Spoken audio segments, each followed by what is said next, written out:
Thank you, Chairman Cole. I appreciate it.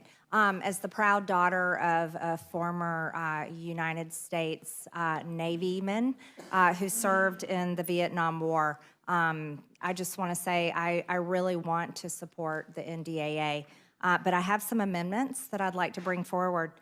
I filed 6 amendments, which I would ask the Rules Committee to consider. Amendment 103 prohibits Ukraine funding until a diplomatic solution to the war is reached. My amendment prohibits funds from being provided to Ukraine until the President certifies to Congress that a diplomatic solution has been achieved to the war.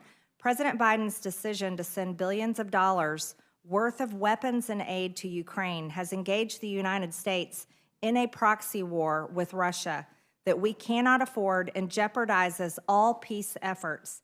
Instead of funding an endless war overseas, the United States should seek a peaceful end to the conflict, which will save lives.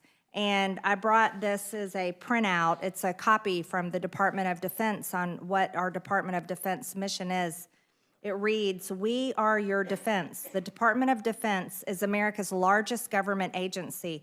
With our military tracing its roots back to pre-revolutionary times, the department has grown and evolved with our nation.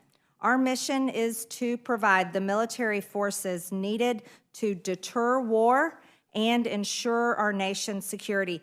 Those are 2 things that is the mission for the Department of Defense: deter war and ensure our nation's security.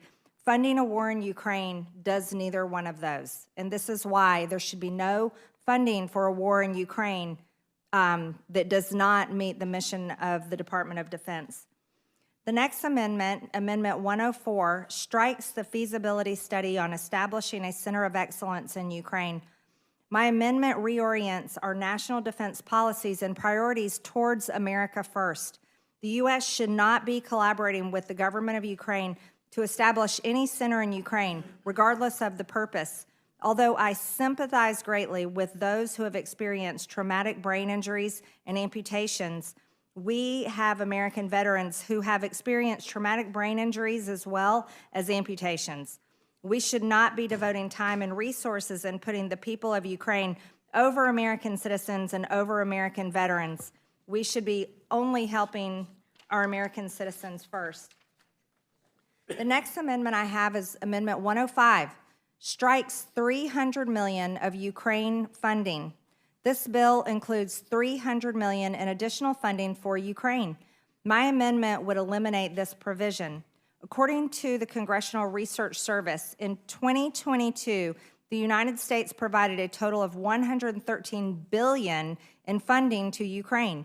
The essentially open-ended support provided to Ukraine by Joe Biden is unsustainable, increases the risk of a direct conflict with a nuclear-armed Russia, and distracts from more urgent national security priorities. Congress should not authorize another penny for Ukraine and push the Biden administration to pursue peace. And again, I would like to remind everyone what the mission of the Department of Defense is. It states it on their website.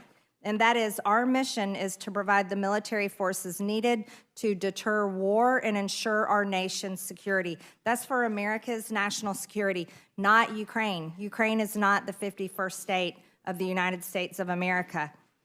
Amendment number 6 directs the President to withdraw the U.S. from NATO. My amendment would direct the President withdrawal from NATO. They are not a reliable partner whose defense spending should be paid for by American citizens. For the better part of the last decade, Germany has contributed only around 1% of its GDP to finance NATO obligations, while the United States is paying around 4% of our GDP to defend NATO countries. The United States has been financing and promising to defend NATO countries for decades and paying more than its fair share.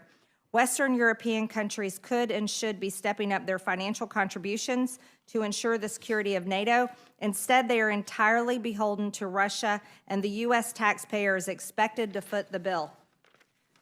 Amendment number 110 prohibits the provision of F-16 fighter jets to Ukraine. My amendment would prohibit the U.S. from sending F-16 fighter jets to Ukraine. providing F-16 fighter jets to Ukraine will not only deplete our own fighter fleet, but it will escalate the proxy war with Russia, which is a nuclear power, rather than implementing diplomatic solutions. Again, we should not be funding war. We should be pushing for peace. Amendment number 113 prohibits the provision of long-range missiles to Ukraine. My amendment prohibits the U.S. from sending long-range missiles to Ukraine. Providing long-range missiles to Ukraine will further implicate the U.S. in a war with Russia. U.S. weapons being fired into Russian territory is an unprecedented disaster that will insert the United States into World War III and be catastrophic for our country.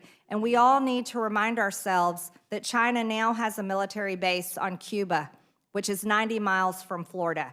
Do we want China to have long-range missiles on Cuba that they can fire into the United States? I know the American people do not want that. I urge the committee to ask any questions that you have, but I also urge the committee to please pass my amendments. And I remind the committee that in our Congress, if there needs to be a supplemental bill for support for Ukraine, I ask that funding for Ukraine, funding for weapons for Ukraine be a separate bill, but not be shoved into the NDAA where it forces people like me to say, I'm sorry, I cannot vote for the NDAA because it's supporting war in a foreign country, but not supporting the defense of our country. I think we should all remind ourselves that with over 300 Americans dying every single day from fentanyl, the enemy we should be concerned about is not about the borders and the defense of Ukraine against Russian aggression. We should be more concerned about the Mexican cartels who are killing Americans every single day. Thank you very much. I yield back.